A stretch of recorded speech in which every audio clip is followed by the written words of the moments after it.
Ganito man lang ang pagluluto ng simpleng luto guys ng bami. Pansit bami ang ating lulutuin.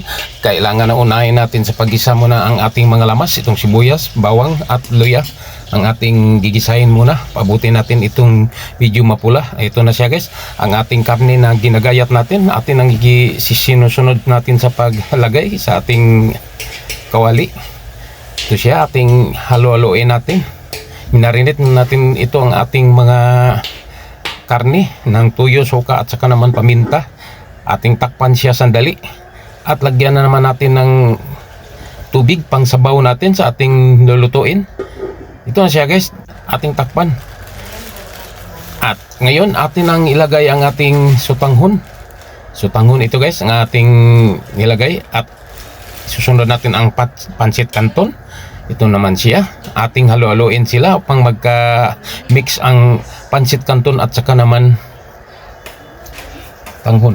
Ito ang ating sayuti, isusunod natin.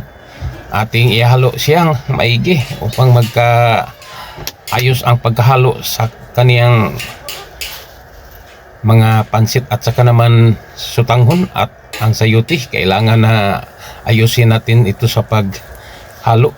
Lagyan na lang natin ng bitsin kaunti. Ating ihalo siya upang magkahalo ang ating pangpasarap natin, pangnimpla sa ating niluluto na pansit bami. Ganito lang siya pagluluto guys, ang simpleng luto pang bahay. Pang ulam lang natin ito. Ito siya. Ating haluluin natin siya ng maayos ang ating pansit bami. Ganito lang siya ang pagluto na simple. At isusunod naman natin ang ating repolyo. May ginagaya tayong repolyo. Ating ihalo sa ating sutanghon at saka naman pansit na canton. Ganito lang siya ang pagluluto natin. Simpleng luto, pang bahay lang ito, pang ulam natin ngayon. Ito siya, sutanghon at saka naman pansit canton ang hinahalo natin sa ating repolyo at saka naman sayote. Ating haluin siya ng maayos at ating takpan siya sandali.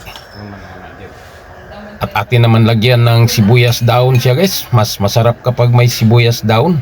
Wala naman tayong iba pang mga lamas, kaya ito na lang, ating ihalo na lang ito sa ating niluluto upang magka-mix ang ating ginagawa na pansit bami. Ganito lang siya pagluluto guys. Simpleng luto na naman ang ating ginagawa. Wala na tayong masasabi pa. Ito na siya, luto na ang ating pansit bami.